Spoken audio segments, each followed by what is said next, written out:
In den 60er Jahren brachte BMW ein Auto auf die Straße, was rückblickend zu einem der prägendsten Modelle der Marke werden sollte. And then one day I saw two new cars. Both of them were beige. One is the 1600, one is the 2002. I loved the 2002, but I couldn't afford it. I then looked more and more at the 1600 and he said to me, "This is the first car, you will love it." Die perfekte Mischung, klein, leicht, Hinterrad angetrieben, Army-approved und für damalige Verhältnisse ordentlich Leistung. Ein Auto, das quasi nicht nur auf der Straße funktionierte, sondern auch im Motorsport schnell seinen Platz gefunden hat. Der 02 sorgte schon, wie sein älterer viertüriger großer Bruder, für Furore bei den Rennsport-Tourenwagen. Die BMW-Rennsportabteilung und später Tuner wie Alpina, Köbchen oder Schnitzer verhalfen den BMWs zu einer endlosen Siegesserie. Genau diese Ära wollten wir einige Jahrzehnte später noch einmal aufleben lassen. Aus unserem 1602 soll über die nächsten Jahre Schritt für Schritt unsere ganz eigene Interpretation eines 2002 entstehen. Die Basis dafür, laut Wertgutachten, eine solide 2-, zumindest auf dem Papier, denn am Ende des Tages lagen rund 1300 Arbeitsstunden, knapp 70.000 Euro Material und gefühlt 1 bis 2 Nervenzusammenbrüche zwischen diesem Auto und dem, was heute vor uns steht.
Während des Sandstrahlens kam der Anruf, ob man überhaupt weitermachen soll. Denn unter dem ganzen Lack, der Spachtel, kam eine Karosserie zum Vorschein, bei der wahrscheinlich jeder vernünftige Mensch aufgehört hätte. Von der Note 2- aus dem Wertgutachten war auf jeden Fall nicht mehr viel übrig. Und da die Essen Motorshow vor der Tür stand, haben wir das Auto halt erstmal schwarz gemacht. Danach ging es dem BMW aber erst richtig an den Kragen.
Gerade eben hat sie was getan. Mach mal.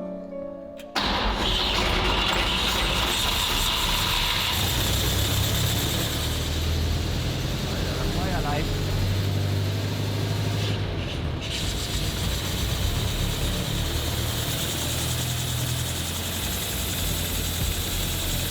Der Cornelius zieht jetzt gerade noch die Schocks, bis er warm ist. Und dann soll er ohne Schock laufen.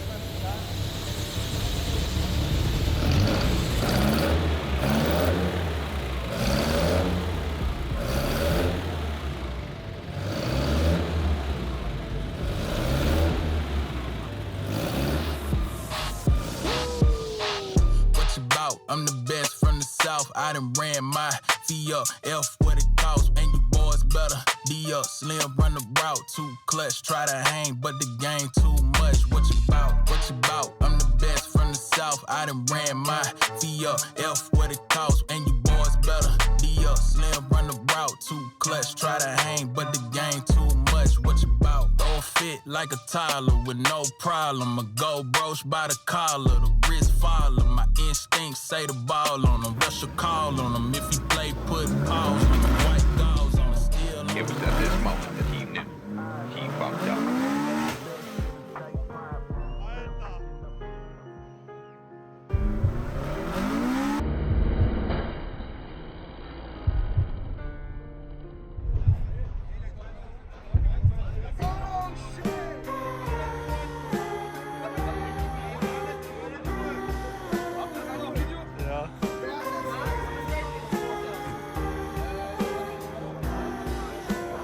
Nee, da ist Metall.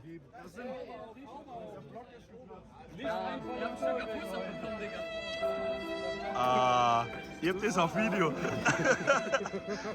Super. Aber einmal hat er. Das sind die Brocken, die wir gefunden haben. Das ist, glaube ich, vom Block hier das Stück, was da fehlt. Und das ist dann nochmal so eine Führungshülse, die saß da eigentlich so drin. Ja, das hat schon, da waren hier massive Kräfte unterwegs. Müsst ihr euch mal gucken, Alter, wie massiv hier wie das Eisenteil hier von der Druckplatte ist. Das ist einfach gebrochen, als wenn es nichts wäre. Das sind alles Getriebe-Glockteile hier. Das ist der Ausrückhebel. Ja.